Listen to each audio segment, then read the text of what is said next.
నానమ్మ, అమ్మ, నాన్న అందరూ ఒక చోట ఉన్నారు. మాధవన్ రక్షితాని కలిసి వచ్చిన తర్వాత పెళ్ళంటే చేసుకుంటే ఆ అమ్మాయిని పెళ్లి చేసుకోవాలి. తన దగ్గర నాకు చాలా ఫ్రీడమ్ దొరుకుతుంది. తను కాకుండా మరో అమ్మాయి నా జీవితంలోకి భార్యగా అడుగు పెడితే నాకు ఎన్నో కండిషన్లు పెడుతుంది. తాళి కట్టిన పాపానికి జీవితాంతం తనతోనే శరీరం పంచుకోవాల్సి వస్తుంది. అమ్మో! అలా చేస్తే నాకు బోర్ కొట్టేస్తుంది. అసలు లైఫ్ మీద ఇంట్రెస్ట్ ఉండదు. అందరిలా నేను కళ్ళు మూసుకొని కాపురం చేయలేను. మరో అమ్మాయితో పెళ్ళి అన్న ఊహ నేను ఊహించుకోకూడదు. రక్షిత అందరిలాంటి అమ్మాయి కాదు. ఇక నా లైఫ్‌కి రక్షితనే లైఫ్ లాంగ్ ఉండబోయే భార్య అని మనసులో చాలా గట్టిగా నమ్మేసుకున్నాడు. ఇక తనని తప్ప మరో అమ్మాయిని పెళ్లి చేసుకోను అని అదే విషయం ఇంట్లో వాళ్ళకి ఖచ్చితంగా చెప్పేశాడు. పార్వతమ్మ తల పట్టుకొని కూర్చుంది. తప్పు చేశాను. అసలు ఆ అమ్మాయి గురించి ముందుగానే నేను తెలుసుకోవాల్సింది. ఎవరి ముఖమైతే మళ్ళీ చూడకూడదు అనుకున్నానో అదే మళ్ళీ నా జీవితంలోకి ఈ రక్షిత రూపంలో అడుగు పెడుతుంది. అయ్యో దేవుడా! ఇప్పుడు నేను ఏం చేయాలి అని ఆలోచనలో పడిపోయింది. అటువైపు రక్షిత కూడా పద్మావతితో ఖచ్చితంగా చెప్పేసింది. మాధవన్ని తప్ప ఇంకెవ్వరిని పెళ్లి చేసుకోను అని. అతన్ని కాకుండా మరో అబ్బాయిని పెళ్లి చేసుకుంటే అతను తన వంటిపై చెయ్యి వేస్తాడు. పిల్లల్ని కనిపెట్టమని ఫోర్స్ చేస్తాడు. నేను అనుభవిస్తున్న బాధ సరిపోదా? పెళ్లి తర్వాత నాకు పిల్లలు పుడితే వాళ్ళు కూడా నాలా బాధని అనుభవించాల్సిందేనా? వీల్లేదు. అలా జరగకూడదు అంటే నాకు భర్తగా మాధవన్ మాత్రమే సెట్ అవుతాడు. నా గురించి చెప్పాలనుకున్నాను. కానీ వినిపించుకోలేదు. అతని ఆలోచనలు ఏమిటో అంత క్లియర్‌గా చెప్పిన తర్వాత కూడా నేను అతన్ని అనుమానించకూడదేమో కదూ! ఇక అమ్మమ్మ నిర్ణయంపై ఆధారపడి ఉంది. తనకు మాధవన్ నచ్చితే ఈ పెళ్లి జరుగుతుంది. లేదంటే జీవితాంతం నేను ఇలాగే ఉండిపోతాను అని అమ్మమ్మకు చెప్పాల్సింది చెప్పేసి నైట్ అమ్మమ్మకి మెడిసిన్ ఇచ్చేసి తను కూడా రెగ్యులర్‌గా వేసుకునే మెడిసిన్ తీసుకొని చాలా ప్రశాంతంగా నిద్రపోయింది. మాధవన్ లైఫ్, అక్షిత లైఫ్ ఏమీ మారలేదు. యథావిధిగా సాగిపోతూనే ఉంది. వారం రోజులు పెద్దవాళ్ళు బాగా ఆలోచించారు. ఒక్కగానొక్క మనవడు. వాడు ఆశపడ్డ పిల్లని ఇచ్చి పెళ్లి చేయడంలో తప్పేమీ లేదు. వాడి సంతోషం కోసం నేను ఒక మెట్టు దిగినా తప్పు లేదేమో అని పార్వతమ్మ మనసుకు నచ్చచెప్పుకుంది. మళ్ళీ ఒకసారి పద్మావతిని కలవాలి అనుకుంది. ఆవిడలా అనుకుంటుందో లేదో ఇంట్లో పనిచేసే అమ్మాయి పరిగెత్తుకుంటూ వచ్చి, "పెద్దమ్మగారు, మిమ్మల్ని కలవడానికి ఒక పెద్దావిడ వచ్చింది" అని చెప్పింది. ఇంత పొద్దున్నే నన్ను కలవడానికి ఎవరు వచ్చారు అని పార్వతమ్మ గారు ఆవిడని లోపలికి రమ్మని పిలిచారు. విఘ్నేష్ ఆఫీస్కి వెళ్ళడానికి రెడీ అయ్యాడు. సులోచన అప్పుడే తన గదిలో నుండి బయటికి వచ్చింది. రాత్రి ఆలస్యంగా నిద్రపోయిన మాధవన్ ఒక అమ్మాయిని కలవడానికని తొందరగా నిద్ర లేచాడు. లోపలికి వచ్చిన పద్మావతిని చూసి పార్వతమ్మ ఆశ్చర్యపోయింది. "నువ్వు నన్ను వెతుక్కుంటూ వచ్చావా?" అని కాస్త వెకిలిగా నవ్వింది.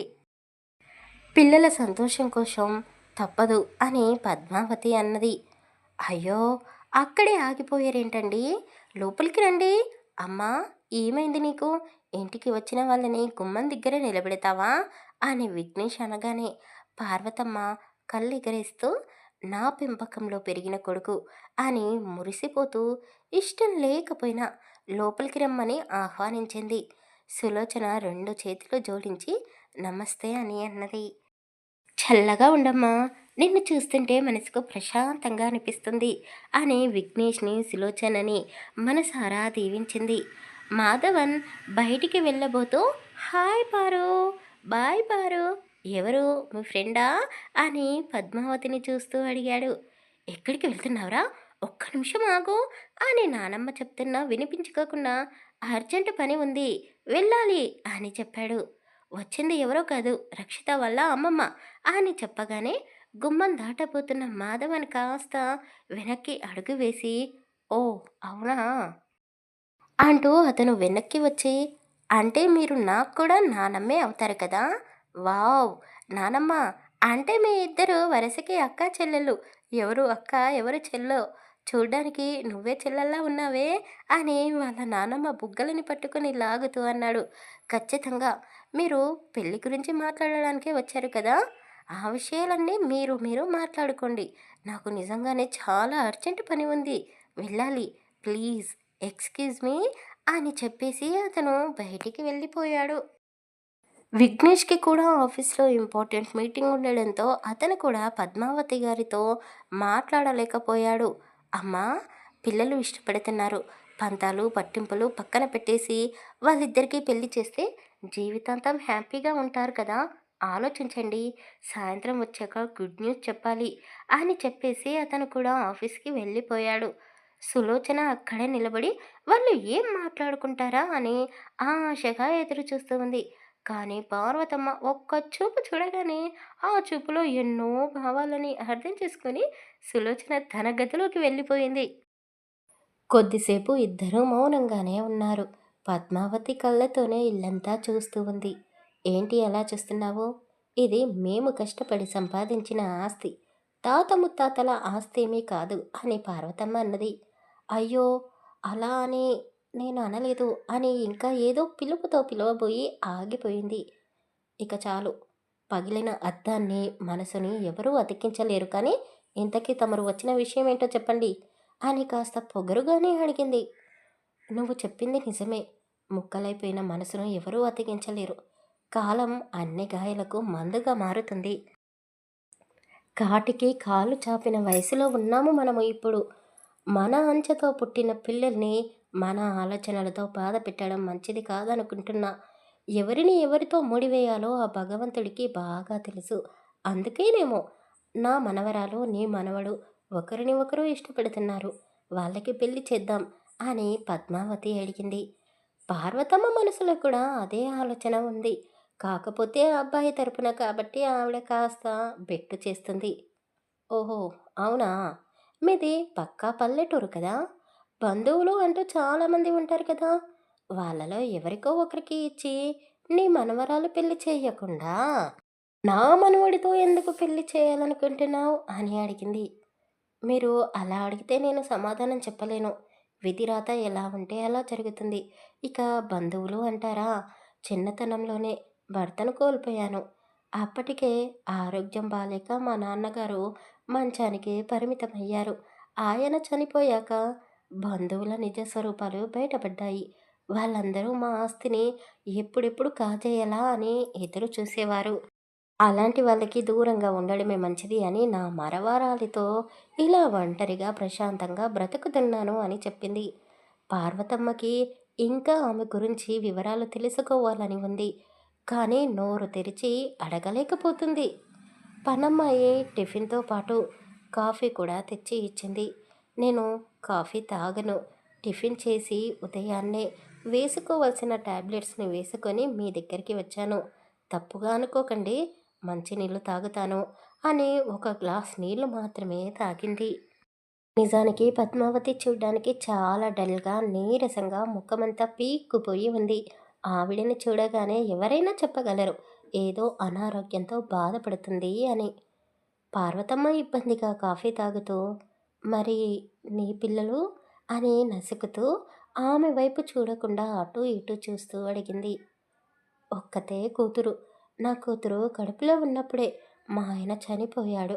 నా కూతురికి కూడా రక్షిత ఒక్కతే కూతురు అని చెప్తూనే కళ్ళలో కన్నీళ్ళని నింపుకుంది. ఆమె కూతురు, అల్లుడు కూడా చనిపోయారు అని పార్వతమ్మ తెలుసుకుంది. పద్మావతి బాధగా మాట్లాడుతూ ఉంటే ఈవిడ కంట్లో కూడా కన్నీళ్లు తిరిగాయి. గదిలోకి వెళ్ళిన సులోచన మనసులో ఒకటే అలజడి.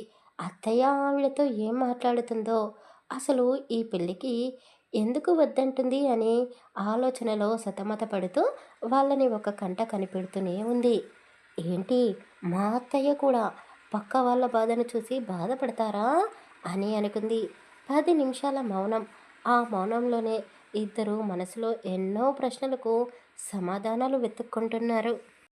పార్వతమ్మ మాట్లాడదామని గొంతు సరిచేసుకుంటూ ఉండగానే పద్మావతికి ఫోన్ వచ్చింది.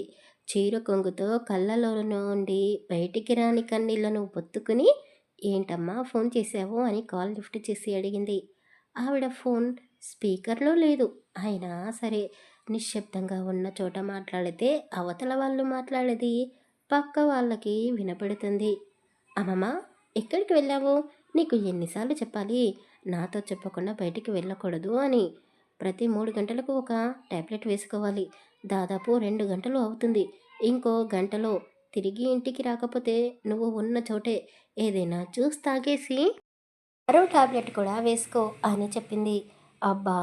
అది కాదే, ముందు నేను చెప్పేది విను. ఆహా! చాలు, చాలు. నువ్వు రోజు చెప్తూ ఉన్నది నేను వింటూ ఉన్నది. ఆ టాబ్లెట్ స్మెల్లు అలాగే ఉంటుంది. అది వేసుకోగానే నీకు మత్తుగా అనిపిస్తుంది. అయితే ఏమవుతుంది? కొద్దిసేపు పడుకో. ఇంతకీ ఎక్కడికి వెళ్ళావు? తెలిసిన వాళ్ళ ఇంటికి వెళ్ళావా? అయితే అక్కడే కొద్దిసేపు రెస్ట్ తీసుకో. నీకు వాళ్ళతో ఉంటే హ్యాపీగా అనిపిస్తే సాయంత్రం వరకు ఉండు. నేను వచ్చి నిన్ను తీసుకొని వెళ్తాను అని చెప్పింది. ఆ మాటలన్నీ విన్న పార్వతమ్మ పని అమ్మాయికి కళ్ళతోనే జ్యూస్, ఫ్రూట్స్, లైట్‌గా ఉండే ఫుడ్ తీసుకొని రమ్మని చెప్పింది. అన్నమ్మాయి ఒక్కో ప్లేటు తెచ్చి పద్మావతి ముందు పెట్టింది. పర్వాలేదు, నేను ఇంటికి వెళ్తాను అని ఆవిడ అనగానే పార్వతమ్మ ఒక్క చూపు చూసింది. అంతే, చిన్న పిల్లలా భయపడుతూ తలదించేసుకుంది. నీ మనవరాలు ఫోన్లో మాట్లాడుతుంటే విన్నానులే, వినబడింది. ఇంకా 30 నిమిషాల టైమే ఉంది. నోరు మూసుకొని నీకు నచ్చింది తిని ఆ టాబ్లెట్ ఏదో వేసేసుకో. బంధుత్వం కలుపుకోవడానికి వచ్చావు కదా. ఇప్పుడు నేనేమి పరాయిదాన్ని కాదులే. కొద్దిసేపు రెస్ట్ తీసుకున్న తర్వాత నీకు ఓపిక ఉంటే ఇంటికి వెళ్ళు. లేదంటే ఇక్కడే ఉండు అని చెప్పింది. ఆవిడ మామూలుగానే చెప్పింది. కానీ పార్వతమ్మ నోరు చాలా పెద్దగా ఉంటుంది కదా. తిట్టినట్టుగా ఉంది ఆమె మాట్లాడే పద్ధతి. పద్మావతి మాత్రం ఏమీ మాట్లాడకుండా లైట్‌గా 2 ఇడ్లీలు తినేసి ఒక గ్లాస్ జ్యూస్ తాగి టైం ప్రకారం ఆమెకు నచ్చని టాబ్లెట్ వేసేసుకుంది. ఆ పూజ గది పక్కనే నా గది. వెళ్ళి కొద్దిసేపు పడుకో అని పార్వతమ్మ తన గదిని చూపించింది. పైన గదిలో నుండి అంతా గమనిస్తున్న ఆ సులోచనకి మతిపోతుంది. అత్తయ్య ఏంటి ఈరోజు ఇలా చేస్తుంది? తన గదిలోకి పరాయి వాళ్ళని ఎవ్వరిని అడుగు పెట్టనివ్వదు కదా అని తన నిద్రపోతున్న మెదడుతో ఆలోచిస్తుంది. పద్మావతికి కూడా అప్పుడే ఇంటికి వెళ్ళాలి అనిపించలేదు. ఎన్నో రోజుల నుండి మనసులో దాచుకున్న దుఃఖాన్ని ఎవరితోనైనా పంచుకోవాలనిపించింది. అమ్మలా చేరదీసే వారి వడిలో తలపెట్టి పడుకోవాలని ఉంది. రోజు పార్వతమ్మ పడుకునే బెడ్ పైన పద్మావతి పడుకుంది. ఆఫీస్కి వెళ్ళిన రక్షితకి వర్క్ ఎక్కువగా ఉండడంతో బాగా తలపోటు వచ్చేసింది. పైగా క్లయింట్స్తో బయట రెస్టారెంట్లో చిన్న మీటింగ్ని ఏర్పాటు చేశారు. ఆమె బయటికి వెళ్ళే పరిస్థితిలో లేదు.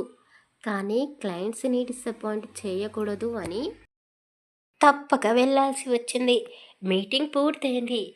మరీ మధ్యాహ్నం కాదు, అలా అని పూర్తిగా సాయంత్రం కాదు. ఆ టైంలో భోజనం చేస్తే ఇక నైట్ తినే అవసరం కూడా లేదు. అందరికీ రక్షిత ఫుడ్ అరేంజ్ చేయించింది. వాళ్ళతో కలిసి ఆవిడ కూడా ఏదో 4 ముద్దలు తినేసింది. కానీ తలనొప్పి మాత్రం తగ్గడం లేదు. రక్షిత ఎవరినీ నమ్మదు. ఆమె పక్కన ఎప్పుడూ ఇద్దరు మనుషులు ఉంటారు. ఒకతను ఆమెకు పిఏగా పనిచేస్తే మరో అమ్మాయి ఆమె పర్సనల్ విషయాలన్నీ చూసుకుంటుంది. మేడం, మీరు సిక్ అవుతున్నారు, కొద్దిసేపు ఓపికతో ఉండండి అని ఆ అమ్మాయి మీటింగ్కి వచ్చినప్పటి నుండి చెబుతూనే ఉంది. క్లయింట్స్ వెళ్ళిపోయారు. రక్షితకి నడిచే ఓపిక కూడా లేదు. మేడం, మీరు కొద్దిసేపు రెస్ట్ తీసుకుంటే బాగుంటుంది అని తన దగ్గర పనిచేసే అమ్మాయి అన్నది. అయితే అదే రెస్టారెంట్లో మాధవన్ ఒక అమ్మాయిని కలవడానికి వచ్చాడు. ఉదయం నుండి సాయంత్రం వరకు ఆ అమ్మాయితో రూమ్లో స్పెండ్ చేశాడు. ఆకలిగా అనిపించి ఇద్దరు తినడానికని రూమ్లో నుండి బయటికి వచ్చారు. రక్షిత వాళ్ళ టేబుల్ పక్కనే మాధవన్కి టేబుల్ ఖాళీ కనిపించింది. చాలా హ్యాపీగా ఉన్నాడు. అతను స్పెషల్గా ఏం తినాలా అని మెనూ చెక్ చేస్తూ ఉన్నాడు. అలా చెక్ చేస్తూ పక్క టేబుల్పై ఉన్న ఖాళీ ప్లేట్స్ వైపు చూశాడు. అబ్బో! అందరూ ఫుల్గా తినేసి వెళ్ళిపోయినట్టున్నారు అని అనుకుంటూ రక్షితని చూశాడు. ఆమె చాలా నీరసంగా కనబడింది. ఏయ్ హాయ్, ఏంటి టేబుల్ పైన ఉన్న అంత ఫుడ్ తిన్న తర్వాత కూడా నువ్వు ఇంత నీరసంగా ఉన్నావేంటి అని అడిగాడు. సార్, మీకు మేడం గారు తెలుసా అని రక్షిత దగ్గర పనిచేసే అమ్మాయి పియ్య ఇద్దరు ఒకేసారి అడిగారు. ఓ తెలుసు అని చెప్పాడు. సార్ మీరు ఏమీ అనుకోకపోతే మా మేడం గారిని మీరు కాస్త ఇంటి దగ్గర డ్రాప్ చేస్తారా? మాకు ఆఫీస్లో వర్క్ ఉంది, మేము వెళ్ళాలి, మేడంకి హెల్త్ బాగాలేదు అని వాళ్ళు చెప్పడంతో ఓకే ఓకే, ఇప్పుడు నాకు వేరే పని మీద ఇంట్రెస్ట్ ఏమీ లేదులే అని తన వంట వచ్చిన ఆ అమ్మాయి వైపు చూస్తూ అన్నాడు. అయ్యో పర్వాలేదు, నేను ఇంటికి వెళ్ళిపోతాను, మీరు ముందు ఆఫీస్కి వెళ్ళిపోండి అని రక్షిత వాళ్ళిద్దరికీ చెప్పడంతో వాళ్ళు మాధవన్ వైపు చూస్తూ కొంచెం మేడంని చూసుకోండి అని చెప్పేసి వెళ్ళిపోయారు. రక్షిత విపరీతమైన తలనొప్పితో బాధపడుతూ ఉంది. మాధవన్ ఇంకా రూమ్ ఖాళీ చేయలేదు. రక్షితకి ఇప్పుడు రెస్ట్ అవసరమని తెలుసుకుని ఆర్డర్ పెట్టిన ఫుడ్కి బిల్ పే చేశాడు. నువ్వు ఫుడ్ తినేసి వెళ్ళిపో, నీ అకౌంట్లోకి డబ్బులు వేశాను అని చెప్పి అవుతున్న రక్షితని ఇంతకుముందు తను ఒక అమ్మాయితో క్లోజ్ అయిన రూమ్లోకి తీసుకొని వెళ్ళాడు. ఇంకా ఎక్కువ ఇబ్బంది పడుతున్న రక్షిత ఆ గది వాళ్ళకన్ని చూసి బెడ్పై పడుకోవడానికి ఇష్టపడలేదు. మామూలుగానే హోటల్ రూమ్లలో తెల్లటి బెడ్షీట్లు వేసి ఉంటాయి. ఆ బెడ్ మొత్తం గందరగోళంగా ఉంది. ఇక బెడ్షీట్ పరిస్థితి చెప్పనవసరం లేదు. మాధవన్ ఆ అమ్మాయితో ఎన్నిసార్లు క్లోజ్ అయ్యాడో. ఆ తెల్లటి బెడ్షీట్ పైన మరకలు క్లియర్గా కనపడుతున్నాయి. రక్షిత చాలా నీట్నెస్ని మెయింటైన్ చేస్తుంది. ఆ మరకలు, ఆ వాసన తనకి నచ్చడం లేదు. ఒకవైపు తలనొప్పి, మరోవైపు కడుపులో నుండి తన్నుకొస్తూ పెద్ద పెద్దగా 2 సార్లు వాంతింగ్స్ చేసుకుంది. మాధవన్ రక్షితాని చూసి అసహించుకోలేదు. ఆమె ఫేస్ని అతనే క్లీన్ చేసి అతని షర్టుపై ఆమె చేసిన వాంటింగ్ కూడా క్లీన్ చేసుకొని మరి ఇంత సెన్సిటివ్‌గా ఉంటే చాలా కష్టం అని చెప్పి ఒకే ఒక్క ఫోన్ చేసి రూమ్ మొత్తం క్లీన్ చేయించాడు. ఈసారి బెడ్‌పై మళ్ళీ తెల్లటి బెడ్‌షీట్‌ని పరిచి దానిపైన వాళ్ళు రోజెస్‌ని కూడా పెట్టారు. రక్షిత వైపు, మాధవన్ వైపు చూసి రూమ్ క్లీన్ చేయడానికి వచ్చిన వాళ్ళు సిగ్గుపడిపోతూ నవ్వుకుంటూ, ఉదయం వచ్చినప్పుడు వేరే అమ్మాయి ఉంది, ఇతనితో పాటు ఇప్పుడు మరో అమ్మాయి, రోజుకి ఎంతమందితో ఉంటాడో, చూడ్డానికి మన్మధుడిలా ఉన్నాడు, అందుకేనేమో రతి క్రీడలో ఆరితేరిపోయాడు. ఇక ఇప్పుడు క్లోజ్ చేసిన డోర్స్‌ని ఉదయం వరకు తెరుచుకోవేమో అని అనుకుంటూ ఉన్నారు. వాళ్ళ మాటలు మాధవన్‌కి, రక్షితకి వినపడుతూనే ఉన్నాయి. ఏం మాట్లాడుతున్నారు? మాటలు ఆపేసి వచ్చిన పని పూర్తి చేసుకొని వెళ్ళిపోండి అని మాధవన్ కోపంగా అన్నాడు. వాళ్ళు తొందరగా క్లీనింగ్ పూర్తి చేసుకొని బయటికి వెళ్ళిపోయారు.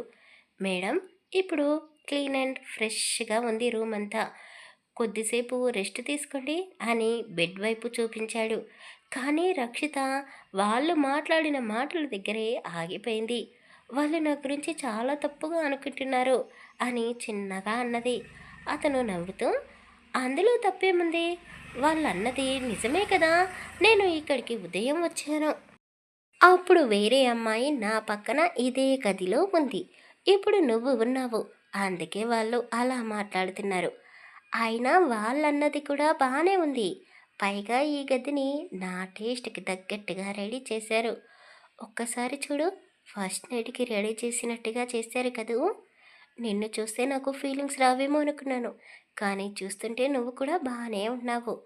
నువ్వు ఒప్పుకుంటే ఇద్దరం కలిసి రెస్ట్ తీసుకుందాం, ఏమంటావ్ అని ఆమెకు దగ్గరగా వెళ్ళాడు.